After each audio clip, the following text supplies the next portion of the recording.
Hi, beautiful people. You're welcome to Vibe Fashion's YouTube channel. My name is Eunice. In this video, I'll be sharing with you how I made this beautiful, stylish, and comfortable bubu kaftan I have right here. This kaftan has two side pockets, and the pocket was cut alongside with the gown, so it's cut together with pockets. And it also has side slits to enable you move freely. This is really beautiful and it is very simple to make. If this is something you're interested in learning, please make sure to keep on watching till the end. And if you haven't subscribed to my channel, please kindly click on the subscribe button to subscribe and ensure that you put on your notification bell so you get a notification every time I upload a new video. So let's get right into the video. So here I have my Ankara fabric I'll be making use of. I have 6 yards of Ankara. We're not going to be exhausting all of it. And then I also have my doll face satin, which is going to be the black fabric we have on the chest area. So I've gone ahead to fold my fabric into two. One is going to serve for the front and labeling it front, and then one will serve as the back. So this part, the side that is folded is our center front and our center back. I folded my Ankara fabric salvage to salvage to get the width. Okay, you can see Ankara comes in length 45. So when you fold it into two, you have 22.5 inches. And then I also went ahead to cut out the length of 64 inches. The length of the gown we are making is 60 inches, so including my hemming allowance and cutting allowance. So that's how I got 64 inches. Okay, first I went ahead to draw the shoulder line. So here on the shoulder line, I'll mark 3 inches. Then on this open part, this is the side, okay? This is the side front and side back. I came down by 1.5 inches for the shoulder slant. Then I'll go ahead and connect it to the neck width of 3 inches I already marked on the shoulder line. So from the shoulder line, I'll come down to mark the bust line, which is 12 inches. So I placed my tape from the shoulder line and I marked 12 inches. Next, I'm marking the hip line, which is 25 inches. And then next, I'll mark the full length of the gown plus the hemming allowance. You don't need your waist measurement for this boo-boo, so that's why I didn't mark it. Okay, so I'll go ahead and straighten out my lines. So having straightened out the lines, now the next thing I'm going to do is to enter my biggest measurement. My biggest measurement is my hip measurement, and that is 50. 50 divided by 4 is 12.5. I'm going to mark 12.5 across all these lines. That's how I'll mark it all through. So in a situation where your bust is your biggest measurement, divide your bust by 4 and mark it all through. In my case, my hip is my biggest measurement, so that's why I divided my hip and marked it all through. Marking 12.5 from the bust line to the hip line and then to the hem line. So I'm going ahead to use my straight ruler to connect the points. So you can see it is basically straight. Having done that, the next thing I'm going to do is to add the boo-boo allowance. Remember, we're making a boo-boo, so we want it really free. And I'll be adding 3 inches. This 3 inches is including my sewing allowance, and I'll be stitching on 1 inch. So that means I'll be left with 2 inches. So 2 inches is going to be my boo-boo allowance. Remember, our fabric is folded into 4. So I have 2 inches on this side, meaning I have 2 inches on the other 3 sides. So that means we have 2 inches in 4 places, and that will give us a total of 8.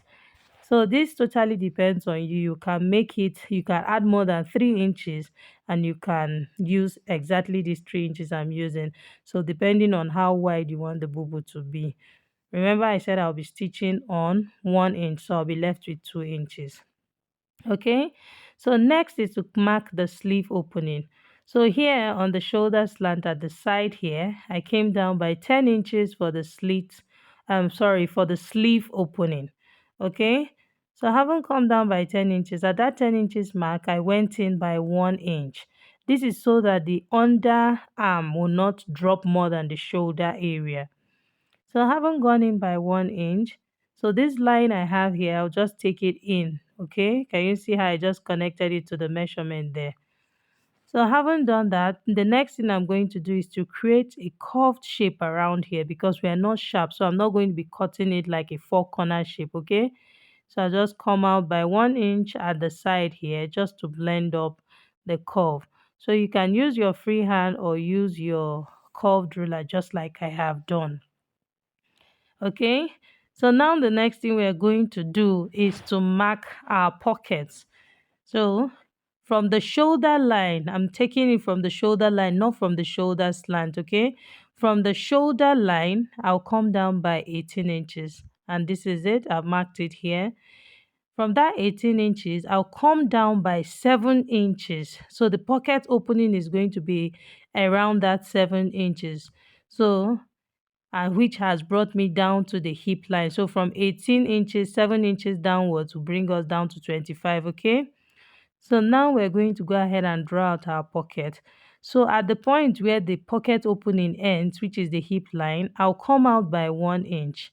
So now I'm going to use my free hand to just connect it. You want to make sure that whatever pocket you are drawing is enough to allow your hand stay comfortably in the pocket, okay? So now you can see I've drawn out my pocket. So this is it. Can you see I had to zoom the camera closer so that we can see? So I drew out the shape. So this 1 inch I came out at the down part. This is just to give it that nice curve a pocket is supposed to have. Can you see? So this is it. So the width of this pocket is 7 inches.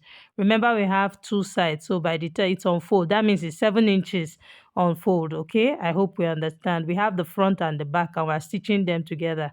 So that's going to be about 14 inches when we join them together. So the next thing I'm going to do is to mark my neck width. I'm using a neck width of 3.5 inches and a neck depth of 1 inch, and this is for the back. So for the front, we're going to have a V neckline. I'll be marking a neck depth of 7 inches. So having marked it, I'll go ahead and connect to the 3.5 inches I have here on the shoulder slant. Okay, so now we have our front and back neckline. So the next thing I'm going to do is to add my stitching allowance on the shoulder area. So this half inch I'll be adding here is just to join the front and back shoulders together. Okay, so this is basically it. So now I'll go ahead and cut on this half-inch mark that's on the shoulder slant here. Okay, so I haven't cut it out. Next I'll cut out the back neckline. So since the back neckline is higher, so you cut on the back neckline. You will need to separate the front from the back before you can cut the front neckline. So you don't want to mistakenly cut them together. That's the front neckline. I hope we understand that. So next I'll go ahead and cut out this side. So this is me just basically taking out what we don't need. Okay, so at this pocket area I had to zoom the camera closer so that we can see how I am cutting it. So can you see? So I've cut it out. So this is what it looks like. And see, it's already looking really beautiful. So now the next thing we're going to do is to separate the back piece from the front piece, and then we'll go ahead and cut the front neckline. Okay, so here I have the front neckline cut out, and you see our perfect V neckline. So next I'm going to cut the facing for both the front and back. Okay, I'll cut the facing and then we'll go ahead and treat the black fabric we're going to have in front. So this is my leftover fabric. So I'll go ahead and just cut out the back facing. So back facing is just like your lining. It's just that it's a smaller version of your outfit. It's just around the neck area, okay? So you can see. And this is also the front facing. So take it out and then just give it a desired shape. So can you see? So this is what our facing for the front looks like. Okay, so now that we're done with this, the next thing we're going to do is to cut the fabric we're going to be placing in front. So here I have my black fabric. I'm folding it into two. So you want to make sure to consider the measurement you're folding. This is supposed to stop around the shoulder area. So I'll be using my shoulder measurement. My shoulder is 16 divided by 2 is 8 inches. So plus half inch for my stitching allowance. So that's going to be 8.5. This is so that this fabric will not come below the shoulder. I hope you understand it. So you want it to sit exactly on your shoulder. Okay, so here I have 8.5 inches on fold, and you see, so now I'll bring in the front piece and place it, making sure that the folded part aligns with the folded part, that's the center front rather. I'm making sure that the center front aligns with the folded part of my fabric. Okay, so this is me also going ahead to press it to make sure it sits really well. Okay, so once I have what I want and once I'm okay with how it's sitting, I'll go ahead and cut out the facing. I'm sorry, cut out the fabric, just cut out the neckline, cut out the shoulder slant, and this is it. So now I'll take it off. So the length of this black fabric is going to stop at 19 inches, which is around the belly button. So 19 inches, I'm going to add 1 inch for my stitching allowance. So that will be 20 inches. So from the shoulder line here, I marked on 20 inches. So I'll go ahead and just straighten out this 20 inches line. So we want to create a V shape for this black piece of fabric. So at the side here, at the side, okay, not from the center front, at the side I went up by 5 inches, okay, and then I'll use my straight ruler to connect it just like this. You see? So now that I've done this, I also want to create a curved shape around the side here. You see, I just want to have a nice curved shape here. So my pattern master is not giving me what I want yet, so I'm just going to use my free hand to draw out this shape before I reblend it with the pattern master. And you see, so this is basically the shape I want to have. So I'll go ahead and also mark it on and that's trace it out. Okay, so this is it. So I'll go ahead and cut it out. So just following the markings, and this is it. So the next thing now to do is to fold the edges of this fabric. I'll be folding in by half inch, okay? Just folding all the edges by half inch. So to fold it in, this is me pressing it. So I'm using my clapper to make sure to keep my crease lines in place or the folded parts in place. And as you can see, I am done folding it. So the next thing I'm going to do is to place it over the kaftan, over my front piece, okay? So here it is. So you want to make sure that you align it. So the sharp point at the down part, which is supposed to be at the center front, make sure that it aligns with the crease line in the center front. Make sure it's exactly at the center. I hope you understand that. Okay, so having done that, the next thing I'm going to do is to place my hemming gum in between the main fabric and the black fabric. And you see, so I placed my hemming gum, and then now I'm going ahead to press it. So you want to press, press, and press. Make sure that everything is well relaxed. Okay, so I'm also placing my hemming gum on the V neckline area. This is just to enable everything relax well. So now that we're done with this, next I'll take this to my sewing machine and then top stitch the edges, just top stitch the edges, okay? Because the hemming gum is not a permanent hemming gum, so if you leave it that way, it's likely to go off. So please top stitch. After top stitching, I'll go ahead and place my facing and then stitch the neckline. Just stitch the V neckline. I'll do the same thing for the back. I'll place the facing on the right side and also stitch the neckline. Okay, So after doing that, I'll give this a nice press and then join the shoulders of both the front and back. And this is it. So you can see I've joined the shoulders, and I also went ahead to press the facing, and I used hemming gum to keep the facing down. You want to make sure that every time you do your work, just try to make it as neat as possible. Okay, so I have this black piece of fabric that we're going to be attaching to the sleeve opening.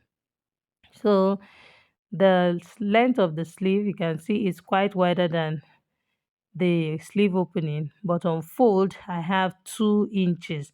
So by the time we are done stitching on half inch, I'll be left with 1.5. So this is me going ahead to pin the fabric here. So I'm going to stitch it on half inch. So after stitching, I'm going to have something like this. So I'll also pin the second side. So the like I said, the fabric is 2 inches on fold, but it's quite wider than the sleeve opening I'm working with. Okay, so now after pinning, I'll take this to my sewing machine, stitch it, then go ahead and weave the rough parts, and then I'll come back so that we can shape our gown. Okay, so here, as you can see, I'm done stitching, so I'm trimming out the excess black fabric I have there. So as you can see, I have marked my sewing allowance of 1 inch. Remember, I told us I'll be stitching on 1 inch. So I marked 1 inch and I just drew the curved shape. So when I got to the pocket area, that's from the starting point where the pocket starts from, I came down by half of an inch and then curved it into the pocket. Can you see? So just come down by half of an inch at the beginning where it starts. This is so that somebody does not see the beginning of your pocket and the end of your pocket from the outside. I hope you understand that. Okay, so and I repeated the same thing on the other side. So I'll go stitch this together, and then I'll weave it and come back and show us how we'll be creating our slit allowance. Okay, so as you can see, I have stitched already. So, and you can see I left this space from the, I started stitching from the sleeve opening, and I stopped 14 inches away from the hem. This is because we're going to have our slit. Can you see? So that 1 inch sewing allowance is what I am folding in at this down part. Can you see? The 14 inches we are leaving. So that 1 inch sewing allowance is what I am folding in. You want to make sure that the slit aligns with your side seam. Okay, let it align so that it stays straight. I hope you understand what I am saying. So this is it. So as you can see, I've pressed it. I will repeat the other side again so that we can see it. So now this 14 inches opening I have here, which is for our slit. So I'm folding in that 1 inch. You know, we have stitched already. My sewing allowance is 1 inch. So at that edge down part that I have 14 inches open, I'm still going to have to fold in that 1 inch so that it aligns with the side seam. Okay, so now this is it. So I have ironed it. So the next thing I'm going to do is to fold the hemming allowance. And you see what we have? So I'm just going to press it, fold it. So I'll fold, first of all, I'll fold half inch and then fold 1.5. So that will now be 2 inches in total, okay? And then going to give it a nice press to make sure that it keeps the crease line down, okay? So after doing that, so the next thing I'm going to do is to take this to the sewing machine and stitch the slit opening. So I'll start from the hem, then make a turn and then stitch on the other side. So you can see how I folded it already. So I'll start from the hem, make a turn at the end of the opening, then bring it down this way and then hem the down part. Okay, I'll repeat the same thing for the other side. Then we are done with this outfit. So I'll give this a good press and then show us what we have. Okay, so here is the final outcome of our bubu kaftan. Can you see the slits at the side? And see, the pocket is very accessible. Can you see? And then I also went ahead to create cover buttons that I fixed to the center front just to decorate the black fabric here. This came out so beautiful, comfortable, stylish, and it is everything elegant. Can you see how it fits very well? I enjoyed making this video and I hope you enjoyed watching this video and you learned something. If you did, please make sure to like, share, and do not forget to subscribe. Please subscribe, okay? Thank you so much for watching and see you in my next video. Bye and stay safe.